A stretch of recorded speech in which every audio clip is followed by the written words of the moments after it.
Watching the couple move gracefully across the dance floor, I stayed hidden in the shadows of the ballroom. Andrew, my wife's partner, pulled her closer, in a way that no one could have anticipated. His impressive height perfectly balanced her petite stature. Lisa followed his every step with ease, moving with the confidence of a professional dancer. People were watching them closely, captivated by every move. They weren't in love, but their emotional bond was deeper than any friendship they had ever known. Lisa's honey blonde hair swayed softly with the gentle currents in the room as she kept her body pressed against the handsome man. If Lisa hadn't been my wife for 11 years and instead had been a devoted colleague of her boss, I might have admired their connection. But instead, I felt nothing but shame and anger. Before tonight, we had attended 8 of her company's annual awards banquets together. She was well known by everyone who had worked there for any length of time. I could see people glancing at me nervously as the drama unfolded before their eyes. They were all waiting for an outburst. After the third dance, they stepped off the floor and joined their coworkers, sitting around a central table. Her gaze, those enigmatic eyes that were once mine alone in our bedroom, was fixed on him. It didn't matter that I hadn't seen those eyes in a while because of how sick I felt inside. The only thing that crossed my mind was that I just had to wait a little longer. This teapot would surely boil over soon.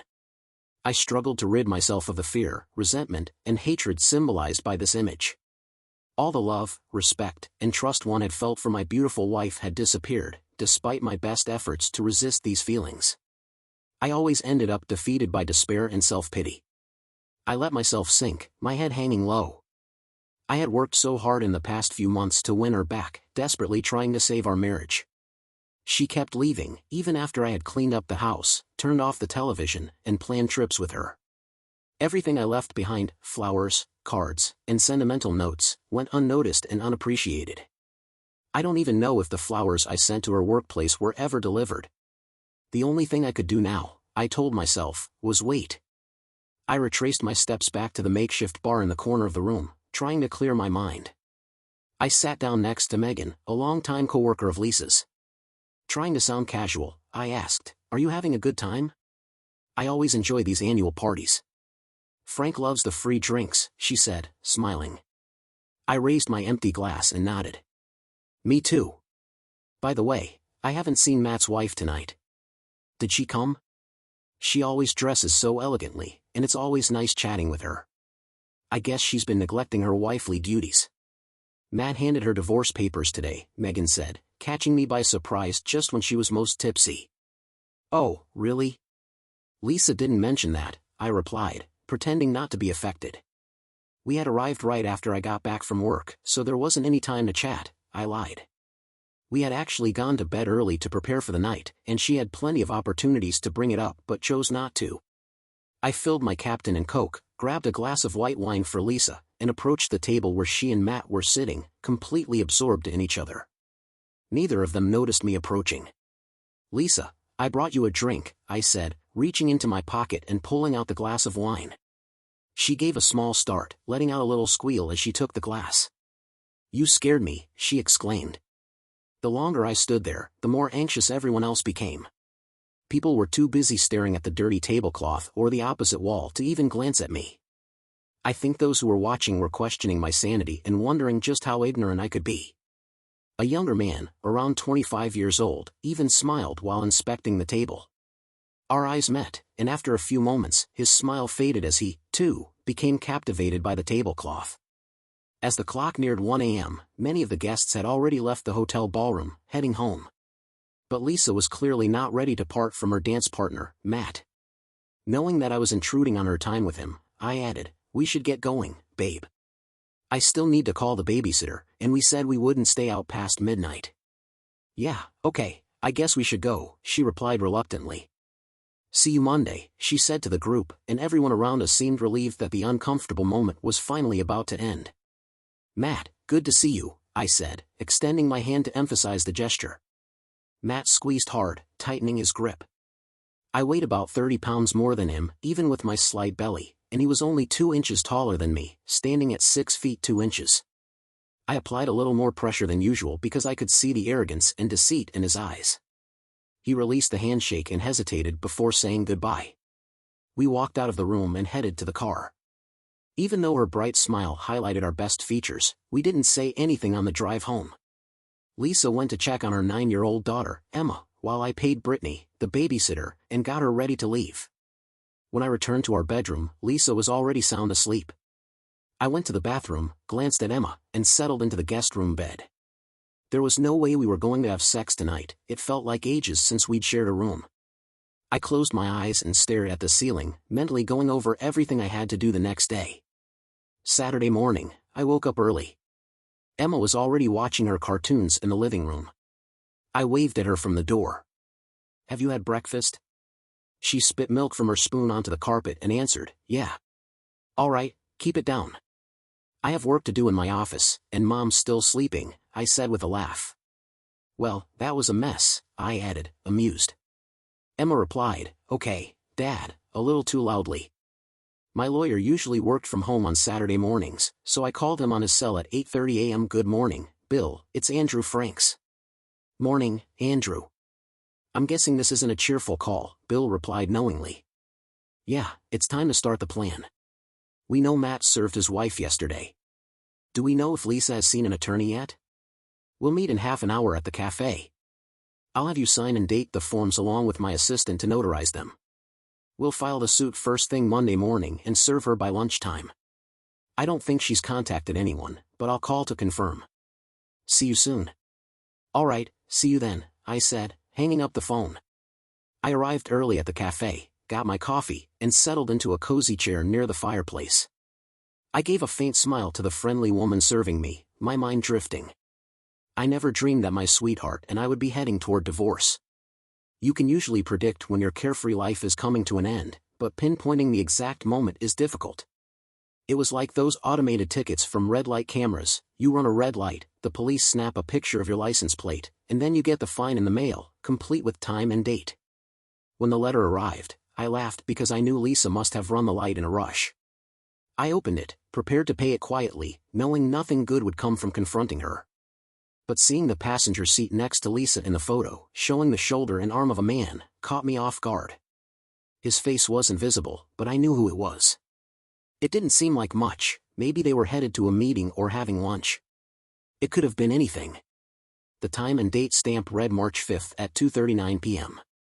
Checking our text exchanges from that day, I felt uneasy.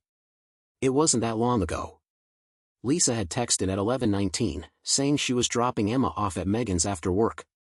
Megan's daughter was a bit older than Emma, and we often got nice hand-me-down clothes from her, so I thought nothing of it. Megan likely used that as an excuse to head into work.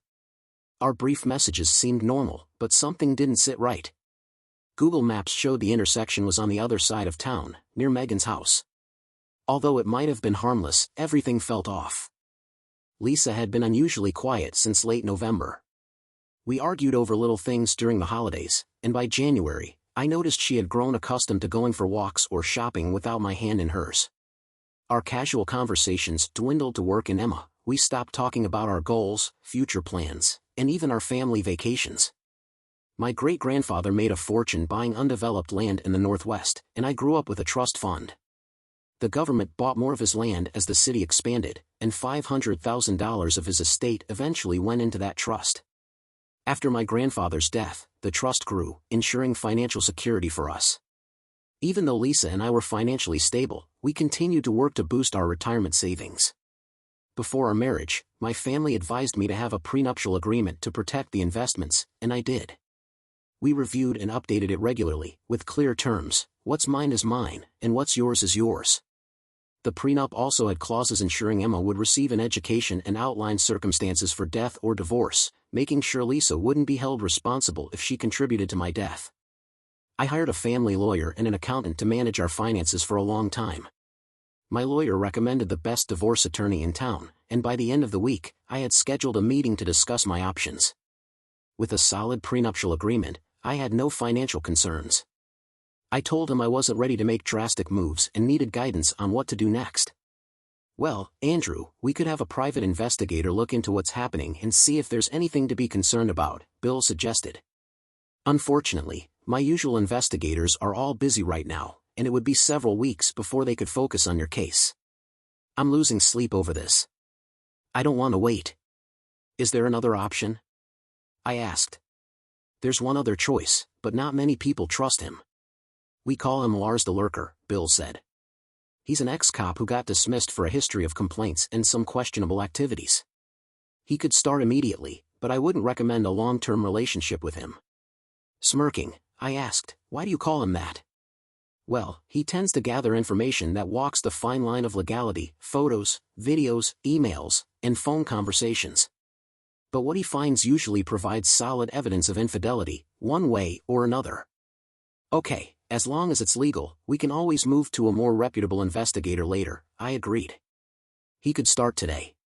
I'll call him and see. I'll be your intermediary here, and I'll let you know today, Bill assured me. That works. Thanks, I responded, then wrapped up my meeting with my accountant. I left a retainer from my personal account and filled out a mountain of paperwork for the attorney. Lisa had no access to this, so I couldn't explain what I was getting into. I didn't want to alarm her, as I could still be completely wrong, and this might just be a small bump in our marriage. At that moment, I also decided to try to mend things with my wife. Life had taught me that people often need a trigger to act out of character. I didn't know what it meant for Lisa or if there was any hope for us, but I chose to fulfill my duties as her husband, equally committed to our partnership. I went above and beyond to make her feel loved and valued. I overextended myself, striving to be the cherished husband her friends envied. But my efforts were constantly met with resistance. It became painfully clear that there was no going back. Bill invited me back one Thursday afternoon when Lars brought the findings to his office. I saw hours of footage of them acting like a happy couple, courting each other. There were photos, audio tapes of their phone conversations, and records of their private exchanges. The audio recording continued to play. Although Lars the Lurker both impressed and disgusted me, I had to admit that his nickname was fitting. I was still in shock, grappling with the reality that Lisa had been having an affair with Matt Stanton. I could understand why she was drawn to him. He was tall, attractive, athletic, well-educated, and living a fulfilling life both personally and professionally. Matt had taken over Lisa's division a year ago, and with their close working relationship, he had plenty of opportunities to get to know her and work his way into her life as her personal assistant. A shoulder injury Matt suffered during his last year of college had been the only thing that kept him from making it to the big leagues. This man is truly amazing, Lisa said, almost as if placing Matt between us. The tension made me feel like I might pass out, my vision blurred, and my chest tightened. I pushed my chair back, bent over, and tried to focus on my breathing, inhaling and exhaling until my mind cleared. My closest confidant, lover, friend, and the mother of my child had died recently, and I still struggled to express the deep grief I felt and how lonely I was.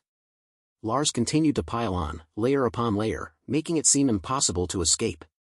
He wanted all of us to be present as he played the recording he had made the day before. I noticed Lisa's enthusiastic tone when she responded, seriously? You want me? Matt replied, yes, baby, you're the most perfect woman. I love you, and I want us to be a family. Lisa asked, you mean, you, me, and Emma? Matt answered, of course. There was a pause, and I could see Lisa processing the bombshell her lover had just dropped. You know how much I love you, Matt, Lisa said. But I never thought of leaving Andrew. That's it, Matt, she continued. Think about it. I can give you what he can't. Being part of the elite will make you the life of every party. Losers can't afford to see the places you want. I could almost see the expressions on her face as she spoke, such was her disdain. It would kill me to lose Emma. We're a world, Lisa stated. I'll be 10 times the father that loser could ever be in a year, Matt said, full of arrogance. She won't even want to see him. Why do you hate him so much? How has he treated you? Lisa asked, her voice tinged with concern. To be honest, I was curious too. Lisa, he doesn't deserve you, Matt continued. That loser has zero aspirations and no motivation to improve his current situation. He's just a drone making someone else rich. Andrew runs the plant, not his own company. It's a 400-person operation with the highest production rates, making the most money per square foot of all the factories, Lisa argued, defending me in a way that made me feel both proud and sad. He hasn't even earned his MBA, Matt scoffed. He's weak, a beta. I could crush him any day. Never underestimate Andrew, Lisa shot back. He's not weak-willed. You don't know anything about his youth. He ran with some known gangsters, almost went down the wrong path before deciding to go to college. He delayed his college attendance for a few years after high school because he was figuring things out. He's tougher and stronger than you think, so be careful not to provoke him. I wouldn't wish harm on you two for Emma's sake, Matt continued. But I'm not in love with him anymore. I really wish I were, but you've replaced him as my partner, my beloved, Lisa said, pausing as if to consider how and when this could all work out. Matt, we'll both file for divorce at the same time.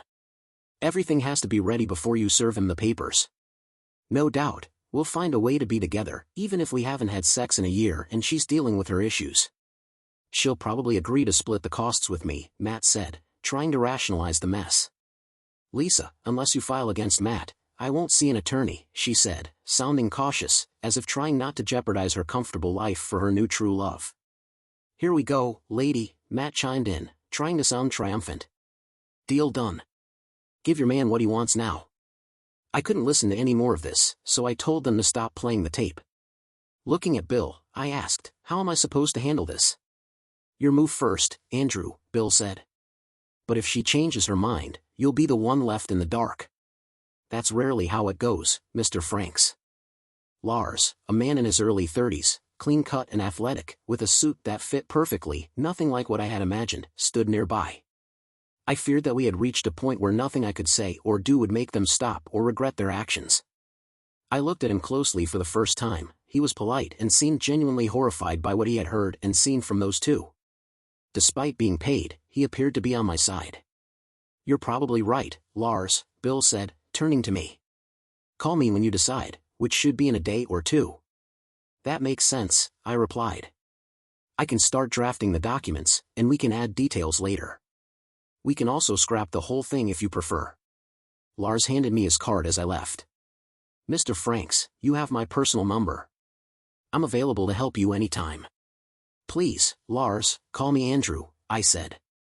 Andrew, if you go down this path, I know some people who could help you get revenge, Lars said with a sly smile. There's a reason they call me the Lurker. I'm glad to know that, Lars. I'll let you know if I need that kind of help, I said, laughing. Lars walked to his car, and I waved goodbye with a smile. Seriously, thanks for the offer. I don't think I could ever do that to Lisa, but it's good to know I've got a friend if I decide to go down that road. The weight of my decisions hung over me all weekend, and I couldn't focus on anything else. Lisa seemed completely oblivious to the fact that I was choosing the fate of our family. I couldn't help but wonder if she had already made the decision for us. For me, every emotion, fear, fury, doubt, and frustration, was an ongoing battle. The most crushing aspect was the shame and the loss of my sense of masculinity. My identity was grounded in my family and my work. My greatest concern was how Emma would handle the transition to the next chapter. The thought of that arrogant idiot walking my daughter down the aisle on her wedding day infuriated me. My thoughts and feelings were a chaotic mess. There was no clarity, even through the haze of alcohol. By Sunday morning, I was sitting on the back porch, writhing with a terrible headache, knowing what was going to happen no matter how much I tried to avoid it. The contempt from my wife told me I had already lost her, and my family had long since disappeared. Now, I needed to know with whom and under what circumstances I would lose everything. Suddenly, it felt like a ton of bricks had fallen on me. I had to lead, not follow or get swept aside by these failures, because I wasn't prepared to follow them. That meant I had to lead. On Monday morning, I called Bill. Andrew Franks here. Bill, are you any closer to making a choice? Yes, I want you to complete all the required paperwork. Include only the legal photos Lars obtained. Split everything 50-50ths. Do you want to sell the house? All this time, we'll split the equity we've gained, but I'll recover the full amount of the loan and the interest we've paid over the years. It's a win for me, I said. Please add $200,000 for Lisa as a symbol of my good faith. Think of it as money for services rendered. Maybe she'll be kinder if she thinks she won't be completely ruined by this. I want primary custody of Emma, though I know it won't be easy. Maybe Lars can find some evidence that calls Matt's suitability as a father into question. I heard he was quite the frat boy back in college. Maybe his past affairs would shine some light on his character. Make sure you dig deep into his background. I paused to let Bill catch up. Be prepared for a potential setback. If we face significant opposition regarding primary custody, I would appreciate it if you draft the most generous shared custody agreement you can find. Also, I want to sue Matt for alienation of affection and find a way to involve his wife, Shannon, in this mess. I want her fully aware of what's happening, and it must be completely legal. Speaking of Shannon, please prepare another divorce filing for adultery and have it ready for her. I'll cover her legal fees, she deserves the truth. We can have both of them served in the same courtroom, but you should know it might not go anywhere. I also need him to sign a contract with me. I can start with the forms, but without his consent or information, there's not much else I can do, Bill warned. Even though I'm sure their company's employee handbook doesn't have a morality clause, it's shady for any company to allow this under their supervision. Matt is Lisa's direct supervisor, after all.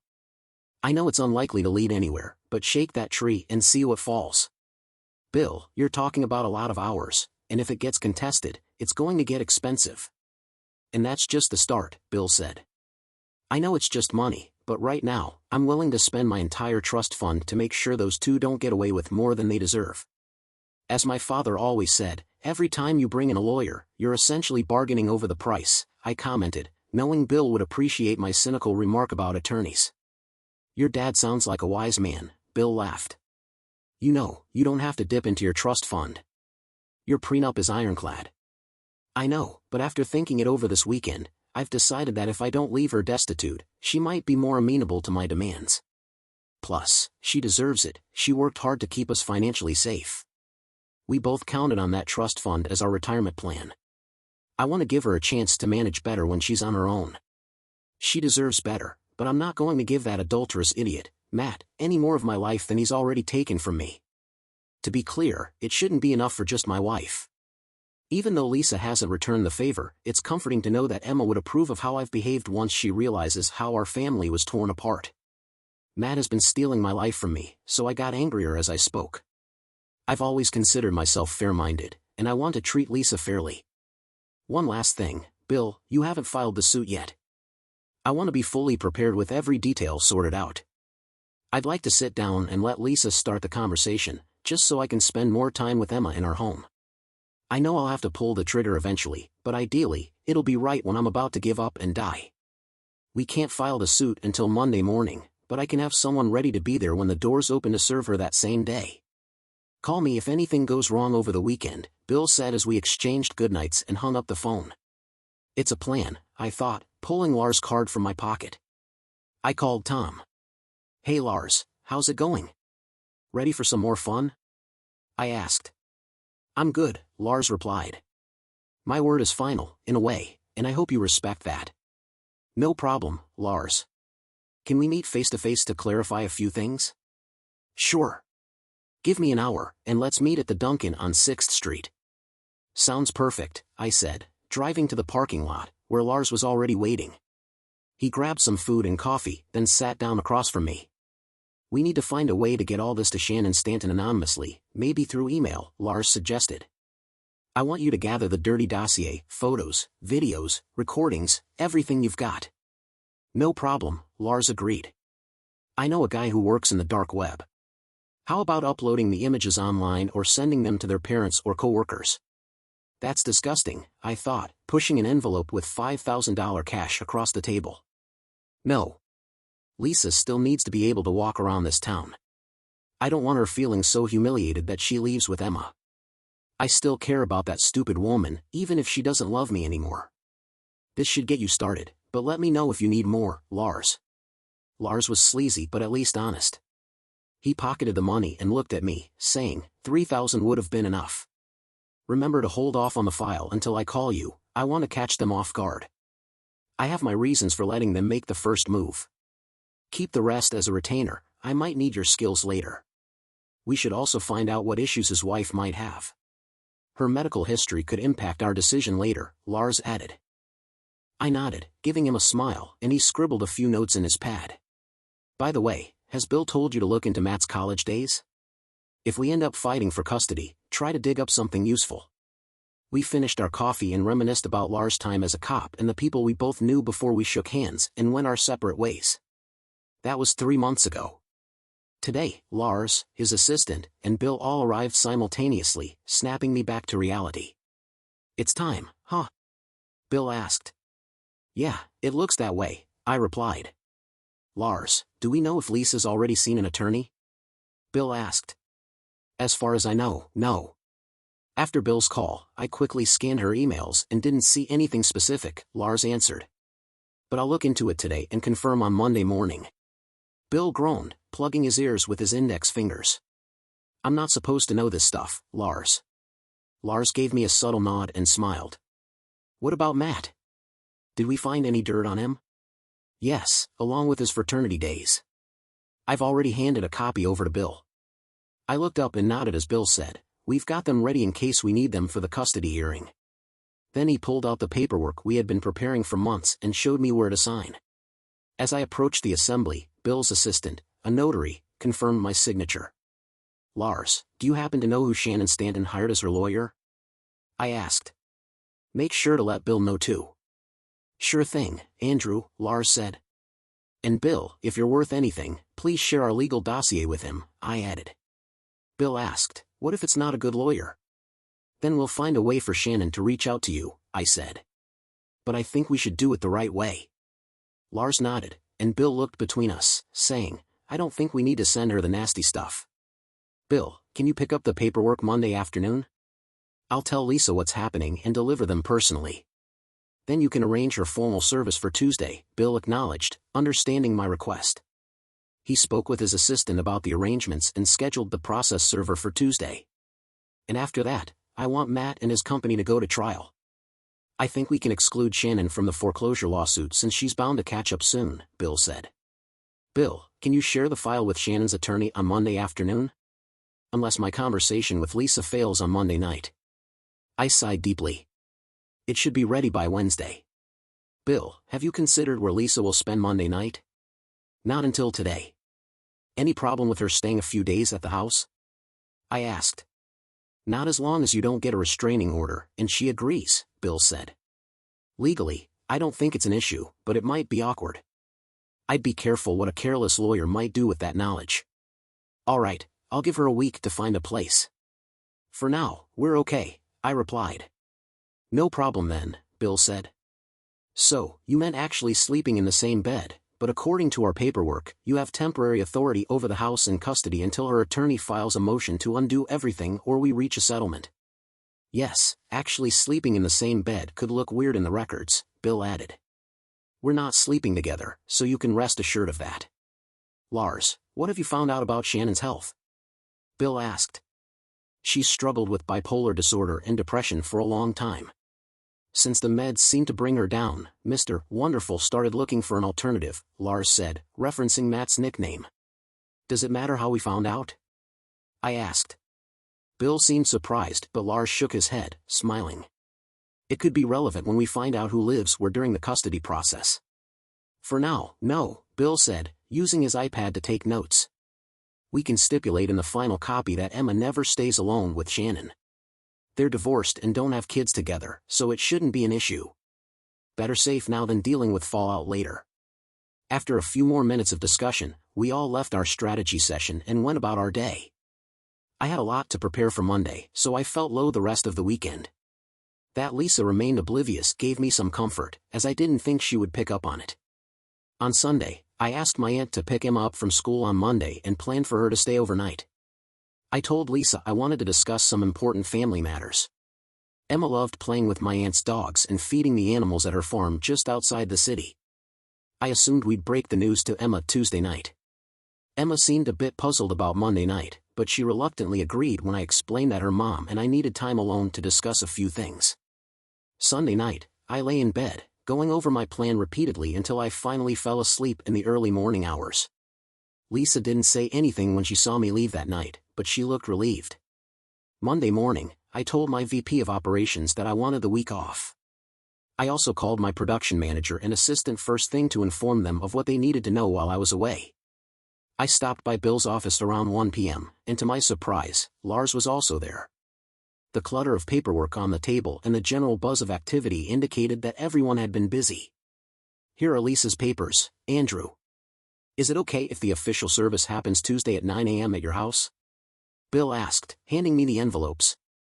That should work.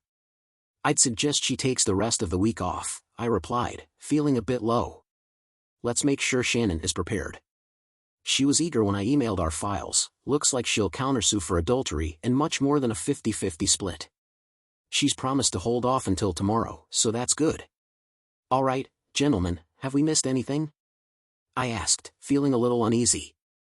Lisa's communications today suggest she has a meeting with her lawyer next week.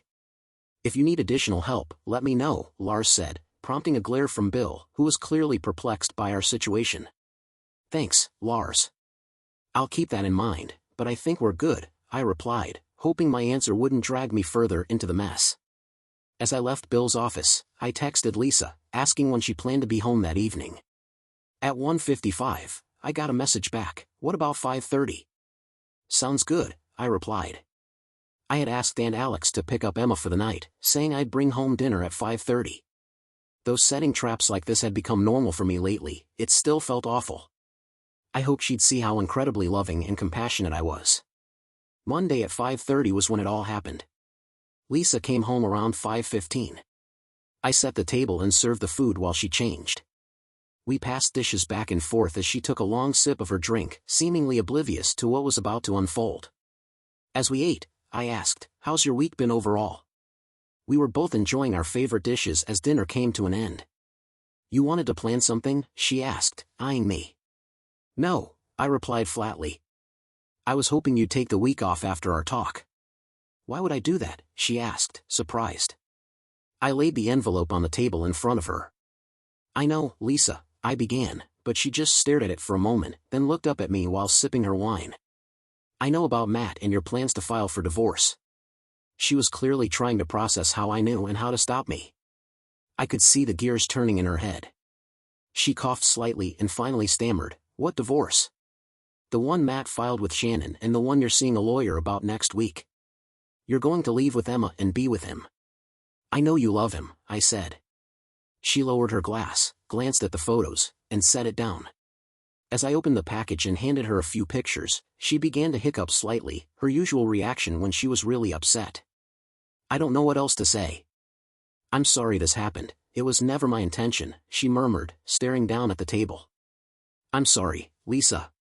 I've known about your plans for months. I've had time to process it all. All I really want to know is, did I do something to push you to Matt?" She looked at me for a moment, then turned back to the table, her voice a mix of indignation and what sounded like regret and shame. "Oh God, no. That just happened on its own. You didn't do anything wrong. You were a wonderful father and husband. I just fell in love with him." Finally, Lisa turned around to leave, and I felt both relieved and disappointed. I guess it was out of my control, she had simply chosen to follow Matt instead of me. Our marriage was over. The only thing left was the paperwork, and Matt had all the time in the world to win her over and push me out. There was nothing I could do to stop him. I got the divorce papers and served her. The prenup makes my trust fund untouchable, but I suggested we sell everything we don't want and split the proceeds 50-50ths. This obviously includes the house. "That's the deal I'm offering, you don't have to file unless you disagree with my terms. Since I'm the one who filed first, I'm asking for sole custody of Emma and only a minimal amount of child support from you. You can expect a very flexible visitation schedule, of course. She will be covered under my insurance, but you should definitely get your own. Everything you had before we got married, including your 401k, savings, and your mom's inheritance, is yours. Nothing belongs to me, and I would never take it from you. Emma and I will stay in the house until we sell it, and we will split the investments we made as a couple. Plus, I'll give you $200,000 from my trust fund to start your own. If, as you say, you and Matt end up together, I'd suggest you sign a prenup to protect yourself. I'd hate to see you lose everything. I want to make sure you can be self-sufficient on your own, as I'm asking you not to pay spousal support." I paused, giving her time to process what I had just said. "A girl needs her mother as she grows up," Lisa finally said. "I think I should have Emma. Since Matt has never been able to have a family of his own, it's natural that he'd want our daughter. But I don't think he'd take good care of her. He can handle it from a distance through phone calls and visits. I feel like I'm being very generous by letting him keep my wife. He doesn't even get to keep my daughter. As a peace offering, I suggested that we let the lawyers do their thing and try to be civilized. When I saw her face turn red as we discussed Emma, I knew Matt would want to negotiate custody. He would never intentionally harm her, and you have the authority to move her away. Keeping her from her mother is a reasonable way to do it. Either way, she stays with me until we sort this out. While you work things out, you can stay a night or two in the master bedroom here. I don't know what else to do, Lisa. You're killing me here, and I thought we were going to conquer the world together. You have my unconditional love, even though everything around me is crumbling. I'm trying to be kind and fair, I said. I hope to avoid causing you the suffering you've caused me. But trust me, if you go nuclear or involve Matt in our matters, I'll respond in kind. My voice changed, and she could feel my anger, having seen my tough side before. She said, "Honey, I have resources that neither of you have. So please, let the lawyers handle this. While we simmer down, be polite and kind when we see each other." I begged her not to let things get ugly, emphasizing how important it was for Emma to see that we could get along. I also wanted Emma's life to be wrapped up with both of us. I'll be out for the rest of the week. You need to be legally served, and that will happen at the house at 9 a.m. You might want to consider taking a few days off and calling in sick. I'd prefer you not feel humiliated at work. Even though it will be awkward for us to stay together in the house, I was hoping we could keep Emma home on Wednesday or explain everything to her tomorrow night. Does anyone have any suggestions before we let our emotions loose? I was calm and cheerful, while Lisa had stopped eating completely and looked pale and sick. I think she was starting to feel the weight of her actions. "All right, Andrew," she murmured, giving me a look like a fish out of water. "It's clear you've done your homework and have the upper hand. I'm not sure how, but you've got it. I should be back home by Wednesday, but I'll be at work first thing in the morning. Maybe Aunt Alex can take care of Emma on Tuesday night, and we can talk at home on Wednesday," Lisa suggested, sounding defeated. "Lars is the one who uncovered this after I got wind that something was wrong," I said proudly, seeing her confused look. My private investigator Lars had covered all the bases after receiving signals that something was amiss. "I'll call Aunt Alex right away. It sounds like a great idea." Lisa nodded toward me when I mentioned Lars, and she took the papers I'd given her before saying goodnight. I assumed she needed space to think about what had happened. I watched her head into the master bedroom and closed the door behind her. I couldn't have felt more relieved, having already moved most of my daily items to the guest room.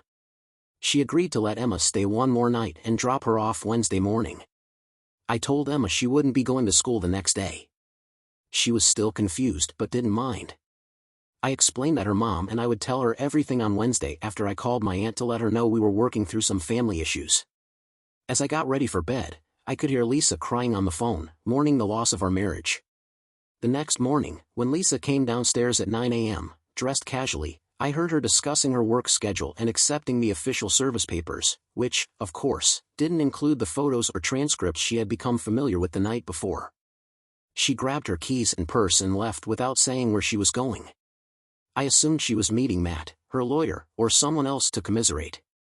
That same afternoon, Bill called to inform me that Matt and his company had been served with our lawsuit. Apparently, Matt had also received a countersuit from Shannon around the same time and was acting irrationally. Bill advised me to stay quiet and vigilant.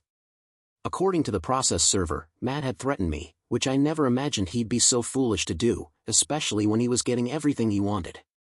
I picked up my phone, checked it, and put it back down on the chair as I watched TV. A few hours later, while standing by the sink, I saw a black BMW pull into my driveway. A furious Matt jumped out, grabbed a baseball bat from the back seat, and stormed toward my house. I figured it was best to get back to my chair, where my phone was, and call 911. I felt safe knowing the door was locked. After reporting to 911 that my wife's boyfriend was on my property wielding a bat, they dispatched more units immediately. The screeching tires and shouting voices made me think it was Lisa's car. Then I heard a piercing scream as Matt swung the bat wildly, and I could hear Lisa outside pleading with him to leave. The door in my house shattered from the impact.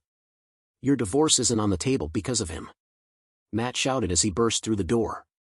"You stole your wife back, and I'm going to ruin your life." He marched 5 more feet toward me before I grabbed my phone from the chair cushion. The deafening crack of a gunshot rang through the room. The first bullet struck just to the right of Matt's midsection, entering through his liver and exiting his back, hitting a rib along the way. I followed my instincts, having been trained to fire 3 shots at the target. The second bullet fired a split second later. I had better control of the weapon, and the recoil helped me zero in on the target. I knew I had hit the mark. Matt slowed down as the third bullet left the barrel. I think momentum carried him into his next step, crouched down, before collapsing. I saw movement at the door, but I was too focused on my task to notice the details. Through my earplugs, I could hear shouting, sirens, and the panicked cries of the responding officers as they realized the severity of the situation. They handcuffed Lisa at the open doorway and placed her face down on the ground. Lisa continued screaming and sobbing. An officer yelled, "Freeze! Drop your weapons!" I was still in shock from what had just happened before my eyes. I managed to muster the strength to drop my gun and lay down on the floor, covered in blood. The following week was chaotic and difficult. Matt was pronounced dead at the scene. Police records and an eyewitness later confirmed that he had received my lawsuit and modified divorce papers from his wife at almost the same time. He quickly figured out that the photos belonged to me. Lisa made sure that Shannon had the right correspondence when she opened her mail, knowing the outcome. Both admitted to the affair when called into the VP's office. The executives felt it was their duty to take a stand, firing the CEO for having an affair with a subordinate. Realizing that my case against the company would go nowhere, and it didn't, they followed my lead. By then, Matt saw me as the embodiment of evil and decided I had to pay for challenging him and disrupting his well-laid plans. He stormed out of the office with one of his bats as a memento and came straight for me. From the second-floor conference room window, Lisa saw where he was headed before he attacked. She rushed out to meet him in our driveway and tried to calm him down. They didn't even realize that I had been warned of his impending visit and was prepared. Although we never talked about what happened at our home, I spoke with Lisa several times between interviews with the police, the prosecutors, and in court. Less than 4 hours after losing her lover, her husband, and nearly her own life, Lisa was a shadow of the person she once was. I guess that's what happens when you lose everything in less than 24 hours. The nightmares never left her after the divorce. I was quickly awarded custody of Emma, and to my surprise, Lisa never claimed her share of the monetary settlement. Bill held onto it for her but ended up returning it to me a year later. Lisa never came back to our house. She preferred to spend time with friends and family and then disappear. She had some supervised and occasional visits with Emma, but those dwindled over time. I learned that Lisa had become addicted to prescription medications and painkillers, which were supposed to help her become a functioning adult. By the time she vanished, she was broke, alone, and friendless. She disappeared without a trace, and no one who knew her, including Emma and me, could ever reach her again. We lost our mother and wife in the process. After the house was sold, Emma and I tried to pick up the pieces, buying a new home in her school district and attending therapy to deal with the chaos we had endured. After 6 months of therapy, I had to let go of my anger and pain because I had a daughter to care for and a life to live. For several years, Emma continued seeing a psychologist periodically, partly due to the way her mother reacted to the incident and abandoned her. It took me 3 years to get my life back on track and even consider dating again. After a few months, I met Holly, an amazing woman who was kind to both Emma and me. She took the time to understand our history, and she was patient. Though it took longer than we expected, and the process was slow, we eventually started dating. Months later, we got married. Although we didn't have any more children, we raised Emma together. Over time, our lives improved and became more stable. The only time things felt off was during significant moments in Emma's life, like her high school and college graduations. When I hired Lars to search for Lisa, every lead came up dead. Most people agreed she had likely died alone in some remote place. We've moved on with our lives and learned from this horrible experience. I'm grateful that I planned ahead and had trusted people by my side.